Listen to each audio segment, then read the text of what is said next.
Welcome to Series 4 of Restorative Practices Made Simple. I'm Dr. Gaye Lang, the statewide Director for Restorative Practices. Welcome to this series. Today's topic is Restorative Practices, Quick and Easy Strategies for De-Escalation, Part 1, Respect Agreement. So just what is a respect agreement? Well, a respect agreement is a way that people or individuals get together and decide how they want to engage or treat one another. And in doing so, everyone has a voice. My voice is included about what we're doing and whoever else is with me. That voice allows people to engage in a way that is meaningful to them.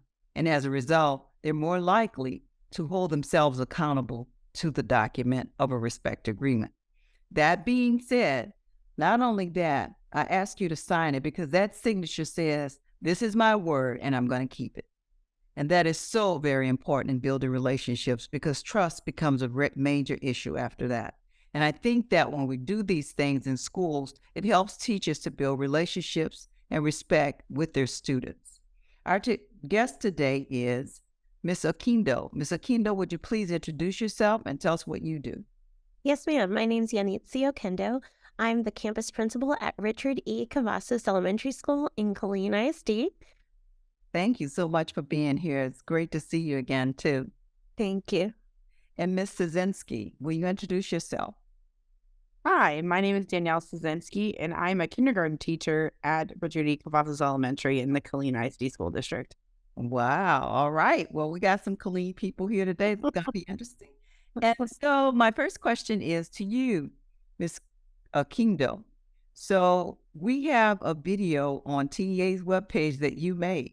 Yes, ma'am. Can you tell us about that video? How did it come to be? What did you do to get it done? And anything else you'd like to tell us about the video?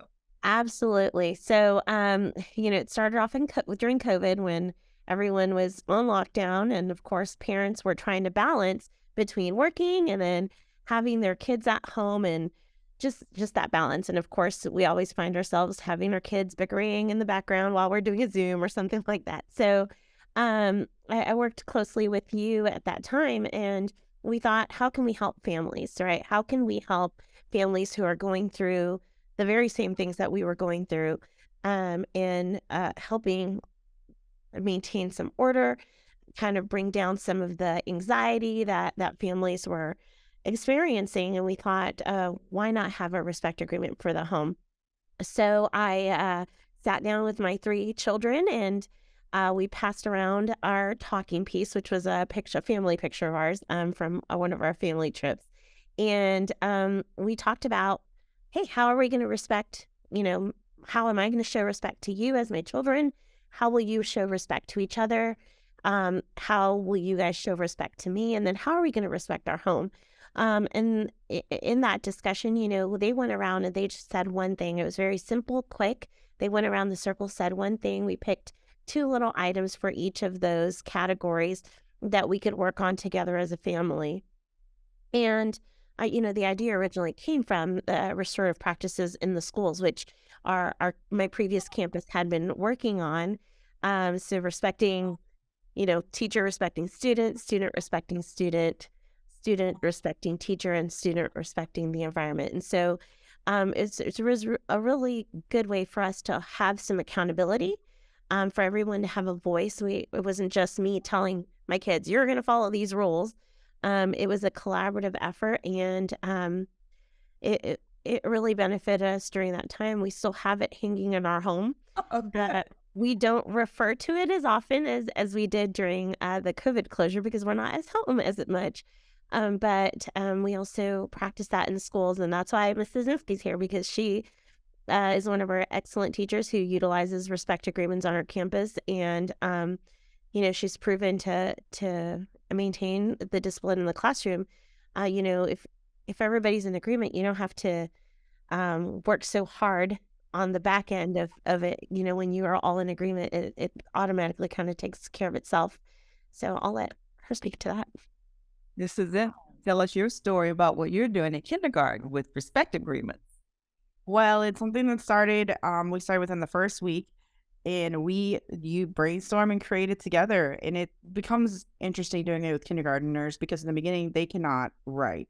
So we did a lot of post-it. We talked about, what the different categories meant, and then used a lot of post-it notes to draw pictures of what, and it had them come up and explain what those pictures mean. And then we pick, kind of try to put them in categories so we could narrow it down to our couple that we use daily in our classroom. It's posted. It's a living part of our classroom. I refer to it almost daily with my kids just to keep them in check. And it's a great aid to our classroom culture in monitoring it and keeping it where we want it to be. It really helps them be held accountable for what they're doing in the classroom. And they know as soon as I'm like, well, you signed this, you said you're going to be part of our classroom by doing this. And are you following that? And they know right away. They're like, oh man. Yeah. It really helps them be accountable in the classroom for their behavior and their Tell me a classroom. little bit about the Post-it notes. Are pictures drawn are they stick figures? How do they draw those pictures? What did they do? I'm curious to know how did they associate the pictures with the words or define what it was that was in the picture. Can you explain a little bit about that? Yeah, sure. We talked about just like I did, how are you guys going to treat each other in the classroom? How are you going to treat me in the classroom? How do you expect me to treat you? And so then we kind of talked about like, okay, we're gonna do we broke it up into we didn't do all the sections that per se the same, but we taught What you did then? yes. And so we would start off with like student to student, and I would say, okay, so how would you think that a student should treat you in the classroom? What do you think? And so then they would go back to their seats and they would think about it for a little bit. We get Post-it notes. Or they shout out, what is your friend doing? Oh, your friend is sharing with you. You drew a stick. Okay, so they drew a stick figure. Yeah.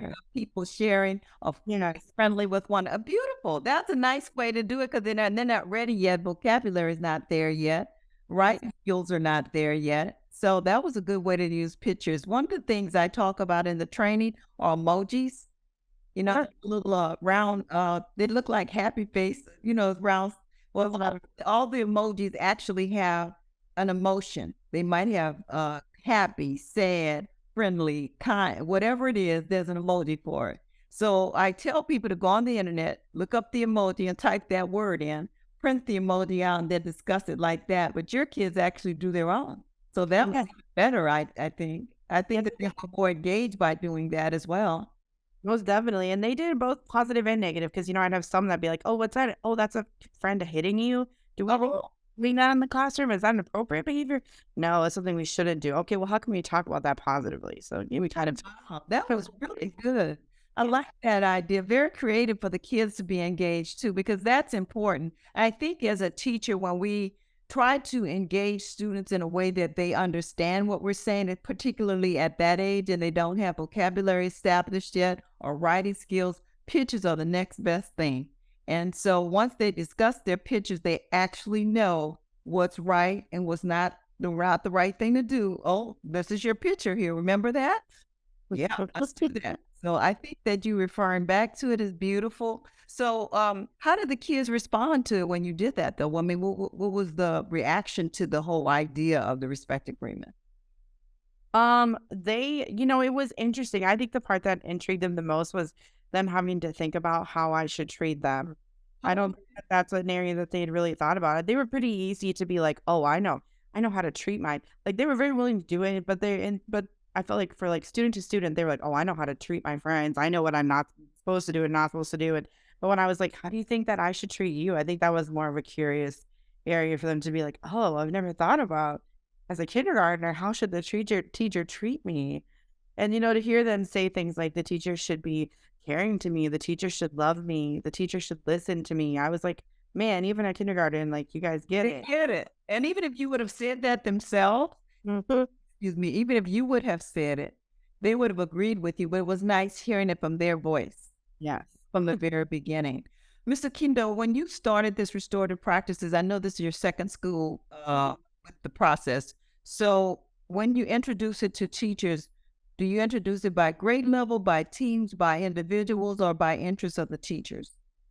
So on my previous campus, restorative practices was a very, very, very new to us at that time. So we sent grade level representatives to be trained, and they worked on implementing the respect agreement individually. And then during that time, we were also doing a book study with the campus teachers. And within that book study, one of the things we discussed was the respect agreement.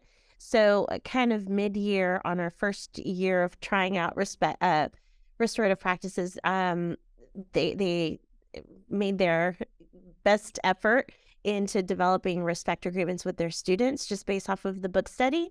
And then, of course, we had trained teachers who had experienced it. So that was their very first just rollout. We thought it was really important for them to internalize and be able to understand what those things mean and why we have the students' input in versus us just telling them these are the rules and this is what we're going to do in the classroom, and actually having the students generate those ideas for respect with the classroom teacher. Well, I'm sorry, go ahead. Oh, no. And I would say, this campus already had some of that in place. So we really just kind of revisit it during this school year, in particular at the beginning of the year. So it stays fresh on our minds. I think, the biggest area of growth, I would say is, and I know Ms. Czeszynsky did this just this week, is revisiting it and knowing that it's a living document. It doesn't have to stay the same all year long. It's something that can change throughout the school year.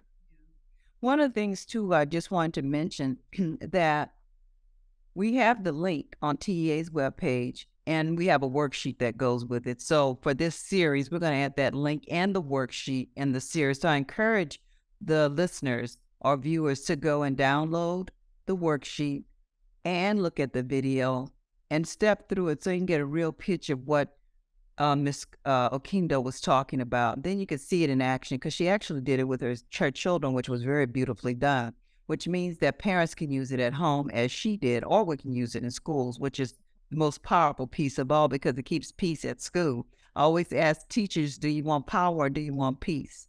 Most of them want peace, but to get peace, you got to do a little something to get there. It just doesn't happen. You got to really work at it. And over time, it becomes one of the best things you could do for your class, because you teach them how to get along with one another.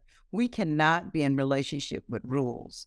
A rule is not a person, but I can be in a relationship with another human being.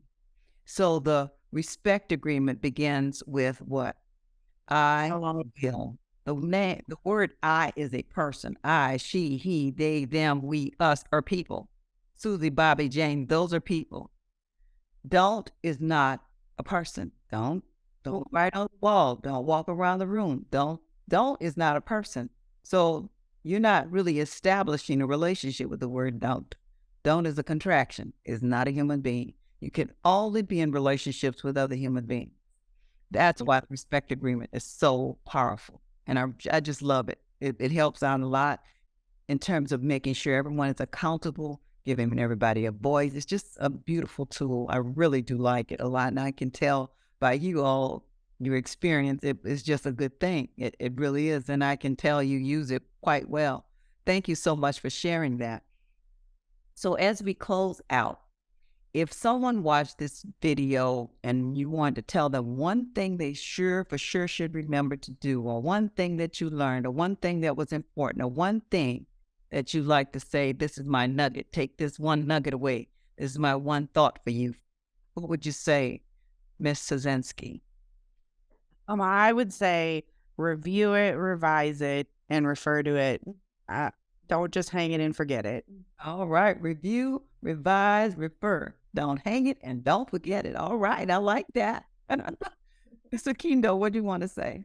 I would just share with administrators that this is a living document. When you walk into your teacher's classroom, 1 month it might say something different than the next month you go in, because they should be reviewing it with their class. They should be revising it. And it's a collaborative effort between students and teachers. So it's a way to hold everyone accountable. It's beautiful. I love it. The other thing I want to remind viewers and listeners of, if you have a respect agreement in your classroom and you happen to have a new student, the new student should be included in the respect agreement by allowing them to have some voice. You want to share what the respect agreement is, How did you come up with that respect agreement? So that they know the whole class participated. Now that you're a member of our class, we want your voice here. Would you like to sign it or would you like to review? Let them have an opportunity to kind of engage in that process a little bit so that ultimately their buy-in and their respect for it will be held accountable for it. They can see that. They can see that they had a voice in all of this, and they can also know that their classmates understand it. And when it's done really well, even if it's a new student, the other students say, oh, that's not on a respect agreement. We can't do that.